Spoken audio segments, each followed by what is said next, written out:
إن الحمد لله نحمده ونستعينه ونستغفره ونعوذ بالله من شرور أنفسنا ومن سيئات أعمالنا من يهده الله فلا مضل له ومن يضلل فلا هادي له أشهد أن لا إله إلا الله وحده لا شريك له وأشهد أن محمدا عبده ورسوله أما بعد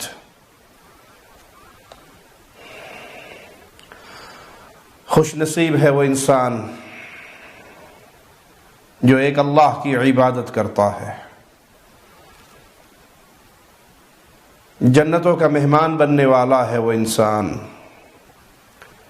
جو خالص توحید کے عقیدے کو اپنے سینے سے لگا چکا ہے، اور بد نصیب ہے وہ انسان جو جھوٹے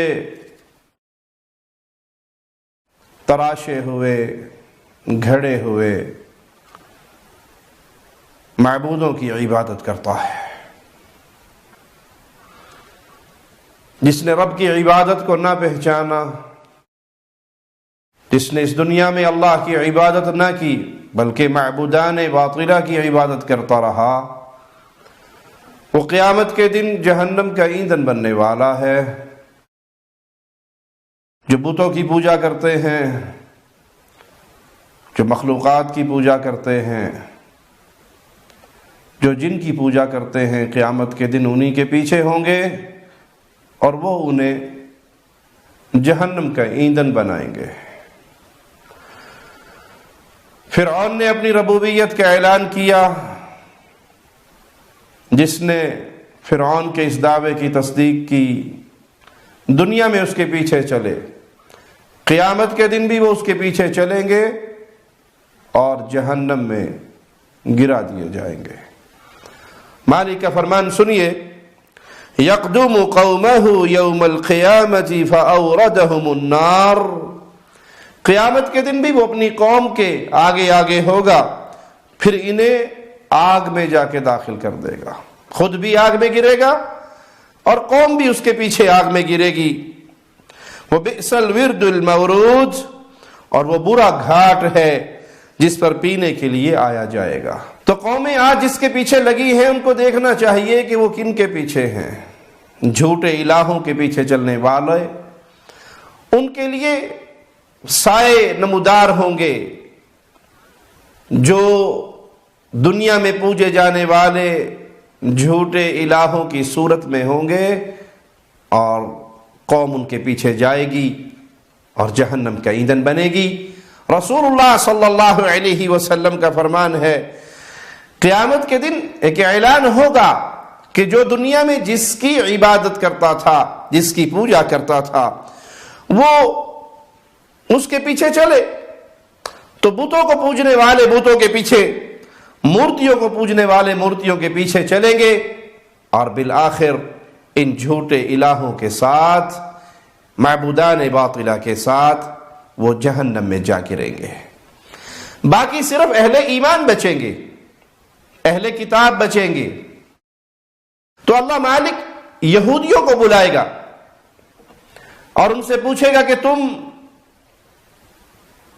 کس کی پوجا کرتے تھے؟ یہود جواب میں کہیں گے کہ ہم اللہ کے بیٹے عزیر کی پوجا کرتے تھے۔ تو ان سے کہا جائے گا تم غلط کہتے ہو، اللہ کی تو نہ کوئی بیوی تھی اور نہ ہی کوئی اولاد، اللہ نے کسی کو اپنا بیٹا نہیں پکڑا، اللہ مالک نے کسی کو اپنا بیٹا نہیں پکڑا، نہ کوئی اس کی بیوی اور نہ کوئی اس کی اولاد۔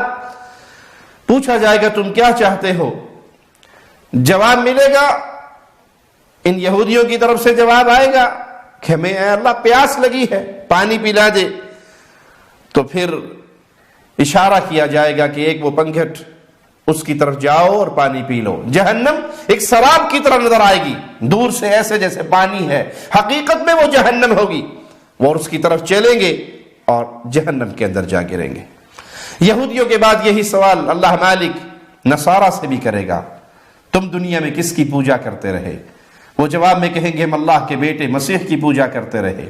ان کو بھی جواب دیا جائے گا کہ تم غلط کہتے ہو، اللہ کی تو کوئی بیوی نہیں تھی، اللہ نے کسی کو اپنی بیوی نہیں پکڑا اور نہ ہی کسی کو اپنا بیٹا پکڑا، نہ اس کی بیوی، نہ اس کی اولاد، نہ اس کے ماں باپ، لم یلد ولم یولد، نہ اس نے کسی کو جنا نہ وہ جنا گیا۔ پوچھا جائے گا تم کیا چاہتے ہو؟ وہ بھی پیاس کا کہیں گے اللہ ہمیں پیاس لگی ہے، تو جہنم ایک سیراب کی طرح نظر آئے گی اور وہ سراب کے پیچھے چلتے ہوئے جہنم کے اندر جا گریں گے۔ پھر اس دنیا پہ پھر صرف نیک اور بد افراد ہی باقی رہیں گے۔ تو اللہ مالک ایک ایسی صورت سے ملتی جلتی صورت میں ان کے سامنے آئے گا جس صورت میں وہ پہلے اپنے اللہ کو دیکھ چکے ہوں گے۔ ان سے کہا جائے گا تم کس کا انتظار کر رہے ہو؟ قومیں جن جن کی پوجا کرتی تھی ان کے ساتھ وہ جہنم واصل ہو چکی ہیں، تم کیا چاہتے ہو؟ وہ جواب میں کہیں گے اے اللہ، ہم نے دنیا میں لوگوں سے اپنا تعلق توڑ لیا تھا، ایک رب کی وحدانیت کی بنیاد پر ہم دنیا سے کٹ گئے تھے، حالانکہ دنیا میں لوگوں کی ہمیں ضرورت تھی، اس کے باوجود عقیدہ توحید کی بنیاد پر ہم نے دنیا کے اندر اہل شرک اور اہل توحید کی ایک تفریق کی دیوار کھڑی کی تھی کہ ہم موحد ہیں اور یہ مشرک ہے۔ اہل شرک کا اہل توحید کے ساتھ یارانہ نہیں ہو سکتا، نہ کسی موحد کی مشرکہ سے شادی ہو سکتی ہے، نہ کسی مشرک کا جنازہ پڑھا جا سکتا ہے، نہ ان کے ساتھ دل کی محبتیں ہو سکتی ہیں، نہ انہیں اپنا ایمان بنایا جا سکتا ہے۔ تو ہم نے دنیا میں یہ تعلق توڑ لیے تھے لوگوں سے، ایک توحید کی بنیاد پر، عقیدے کی بنیاد پر۔ تو وہ کہے گا میں تمہارا رب ہوں۔ جواب میں اہل ایمان کہیں گے، اہل اسلام کہیں گے ہم تجھ سے اللہ کی پناہ میں آتے ہیں کہ ہم کسی کو اللہ کا شریک بنائیں۔ ان سے کہا جائے گا اچھا تمہارے پاس کوئی نشانی ہے جس سے تم اپنے اللہ کو پہچان سکو؟ تو وہ کہیں گے ہاں ہمارے پاس نشانی ہے۔ تو اس وقت پھر اللہ مالک اپنی پنڈلی سے حجاب اٹھا دے گا جیسے اس کی شان کے لائق ہے، لوگ سجدے میں گریں گے، اللہ کی طرف سے اہل ایمان کو سجدہ کرنے کی اجازت دی جائے گی اور سجدہ ریز ہو جائیں گے اپنے رب کے سامنے۔ ہاں جنہوں نے دنیا میں دکھلاوے کے سجدے کیے، ریاکاری کے سجدے کیے، اللہم لا تجعلنا منہم ولا معاہم ولا فیہم، اللہ ہمیں اپنی رحمت سے محفوظ فرما لے اور اخلاص کی دولت سے نواز دے، ان بد نصیبوں میں ہمیں شامل نہ کر جو کوئی بھی نیک عمل دکھلاوے کے لیے کرتے ہوں، اور خاص طور پہ سجدہ بہت بڑی نیکی ہے، اس میں کسی اور کی خوشنودی شامل کرتے ہوں۔ تو جو دنیا میں دکھلاوے کے سجدے کرتے رہے ان کے کمرے تختہ بن جائیں گی، وہ پیٹھ کے بل گر جائیں گے، انہیں سجدہ نصیب نہیں ہوگا۔ پیارے بھائی، یہ دو چیزیں بڑی اہم بیان ہوئی ہیں۔ سب سے پہلے اس دنیا کے اندر رہتے ہوئے اہل شرک اور اہل توحید کی تفریق کی دیوار کو کھڑا کیجئے تاکہ قیامت کے دن آپ اپنے اللہ کے سامنے کہہ سکیں مالک ہم لوگوں سے اس دنیا میں بے نیاز ہو گئے تھے، حالانکہ ہمیں ان کی حاجت تھی، ان کی ضرورت تھی۔ کوئی تعلق والا ہے، کوئی مال والا ہے، کوئی واسطے والا ہے، کسی سے کوئی کام، کسی سے کوئی کام، لیکن ہماری ساری دوستی کی بنیاد ہوتی تھی لا الہ الا اللہ۔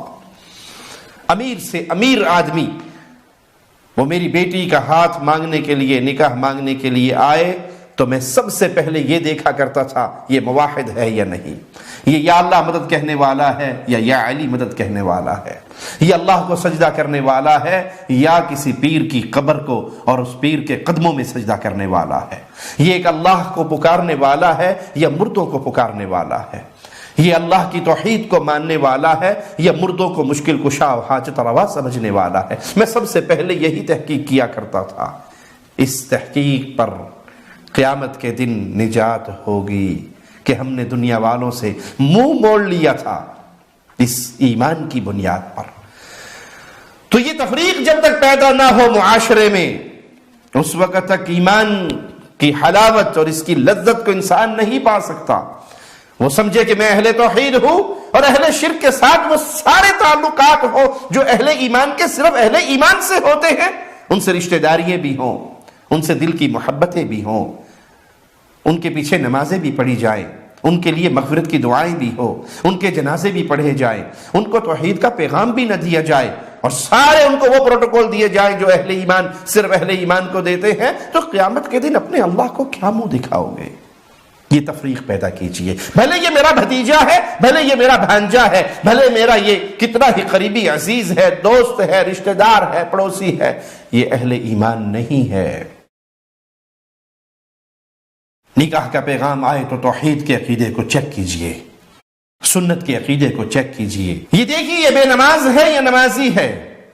شیطان یہاں پر ایک جملہ سکھا دیتا ہے، خاص طور پہ شادی بیاہ کے موقعوں پر، اور اکثر ماں باپ کی زبان سے یہ جملے نکلتے ہیں، دین کے معاملے کو دیکھ کر ہماری بیٹی ٹھیک کر لے گی، یہ بے نمازی ہے ہماری بیٹی ٹھیک کر لے گی، یہ اہل شرک میں سے ہے ہماری بیٹی سمجھا لے گی، یہ اہل بدعت میں سے ہے ہماری بیٹی قائل کر لے گی.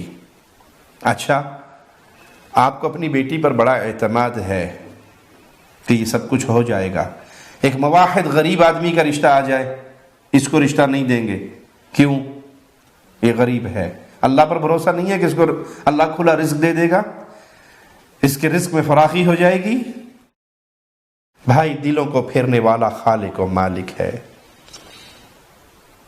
آپ یہ کہہ کر اپنا رشتہ اپنی مواحدہ بیٹی کا ایک مشرک کے ہاتھ پہ دے دیں کہ ہماری بیٹی سے ٹھیک کر لے گی، اللہ نے اس کے نصیب میں ہدایت نہیں لکھی، اللہ نے ہدایت نہ دی، تو آپ کی بیٹی بھی برباد ہو جائے گی اور اس کی نسل بھی برباد ہو جائے گی. یہ جملہ بڑا قیمتی ہے کہ اللہ ہم نے دنیا میں لوگوں سے کنارہ کشی کر لی تھی ایک تیری ذات کی بنیاد پر، حالانکہ ہمیں وہاں ان کی ضرورتیں تھی، لیکن ہم سب سے بے نیاز ہو گئے تھے کہ ہمارا اہل شرک کے ساتھ کوئی تعلق نہیں. اور دوسرا کہ قیامت کے دن سجدے کی توفیق نہیں ملے گی. سوچئے آج اپنے سجدوں کو جانچیے، پہچانیے، کس کے لیے نماز پڑھ رہے ہیں؟ خالص اللہ کے لیے یا کسی اور کو دکھلانے کے لیے؟ اللہ کے لیے پڑھیں گے تو آپ سجدے میں اللہ کے سامنے سر رکھنے کے قابل رہیں گے. اور دکھلاوا ہوا، ریاکاری ہوئی کہ کمپنی میں گئے، جاب پہ گئے، ڈیوٹی پہ ہیں، نماز کا ٹائم ہوا تو پڑھ لیں گے، فجر پہ کوئی ڈیوٹی نہیں ہے، گھر میں ہیں، کون دیکھنے والا ہے، کون پوچھنے والا ہے، تو لمبی تان کے سوتے رہے. لوگوں کو دکھلانے کے لیے نمازی بن جائیں اور گھر کے اندر آ کر چار دیواری میں اب نمازوں کو بھول جائیں. ان نمازوں کی قیامت کے دن کوئی قیمت نہیں ہوگی. لوگ سجدے سے اپنا سر اٹھائیں گے تو اللہ مالک دوبارہ اسی صورت میں تشریف لائے گا جو صورت وہ پہلے دیکھ چکے ہوں گے، اور کہے گا میں تمہارا رب ہوں. اہل ایمان گواہی دیں گے، ہاں اے ہمارے اللہ، تو ہمارا رب ہے. پھر پورے صراط کو جہنم پہ رکھ دیا جائے گا. صحابہ نے سوال کیا، اے اللہ کے نبی صلی اللہ علیہ وسلم، یہ پل کیا ہے؟ تو آپ نے کہا کہ ایسا راستہ جو پھسلنے والا ہو، جس پہ کانٹے ہوں، سعدان کی بوٹی کی طرح کے آنکڑے ہوں، گزرنے والے اس پہ سے گزریں گے. اہل ایمان اس پہ سے گزریں گے جیسے آنکھ جھپک کے گزرتا ہے انسان. جس طرح آنکھ جھپکنے میں ٹائم لگتا ہے، اس طرح اہل ایمان اس پہ سے گزر جائیں گے. کوئی تیز ہوا کی طرح گزر جائے گا، کوئی بجلی کے چمکتے ہوئے لمحوں کی طرح گزر جائے گا، کوئی پرندوں کے اڑنے کے انداز سے، اور کوئی رینگتا ہوا، گرتا پڑتا ہوا.